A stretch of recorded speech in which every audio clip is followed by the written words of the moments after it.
রেমাল ঝড়ের মধ্যেও আমরা সবাই বেরিয়ে পড়লাম ঘুরতে। আর কোথায় গেলাম আজকের ব্লগে সেটাই শেয়ার করব। চলো এভরিওয়ান, আসসালামু আলাইকুম, this is Maliha from Maliha's diary. আশা করছি আপনারা সবাই ভালো আছেন, আমি আলহামদুলিল্লাহ ভালো আছি।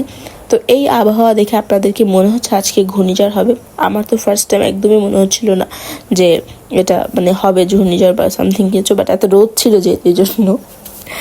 আর আজকেই হচ্ছে হওয়ার কথা ঘূর্ণিঝড়, মানে এরকম আজকে রাতে বা কালকে সকালে এরকম এর মধ্যে আর কি।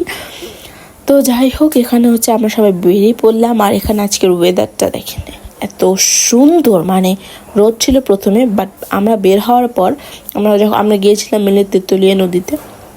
ওখানে যাওয়ার পর হচ্ছে গিয়ে দেখি এত সুন্দর ওয়েদার হয়ে গেছিল মানে।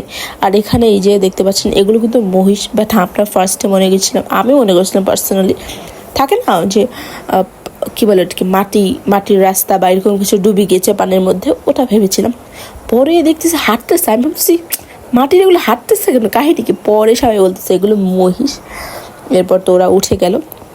যাই হোক, এটা খুবই অদ্ভুত একটা এক্সপিরিয়েন্স। এই যে দেখতে পাচ্ছেন এগুলো দূর থেকে মনে হচ্ছিলো এরকম মাটির মতো কিছু একটা, পাহাড় টাইপের, যেমন ঘাসগুলো ডুবে আছে এরকম আর কি। আমার মনে হচ্ছিল যে মাটি বা সামথিং এরকম কিছু।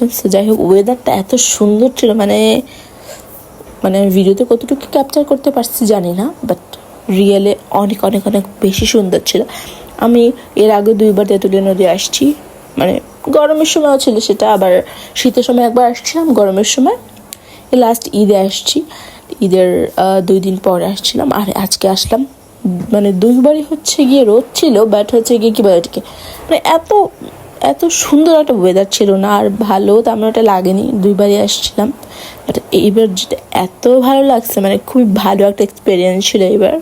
সব থেকে বেশি ভালো লাগছিলো এই জন্যই কারণ গরম ছিল, গরমের মধ্যে জন্য। তো আমাদের হচ্ছে আর অনেকক্ষণ থাকার প্ল্যান ছিল, বাট অনেক মানে ওয়েদারের অবস্থা খুব খারাপ হয়ে যাচ্ছিল। আর হচ্ছে গিয়ে বৃষ্টি পড়া শুরু হয়েছে, বোঝাই যাচ্ছিল যে খুব বৃষ্টি হবে, ঝড়টা শুরু হবে এই জন্য আর কি। তো এখানে হচ্ছে আপনারা দেখবেন কিভাবে জোরপূর্বক আমার পিল্লুকে এঙ্গেজমেন্ট করানো হয়। থাকে না, এই কোনারটাই থাকে। এই তো বিল্লুর এঙ্গেজমেন্ট হচ্ছে। দিছে পারিছো? আর ছোট না। তো যাই হোক, আমার আজকের ব্লগটা এই পর্যন্তই। আল্লাহ হাফেজ।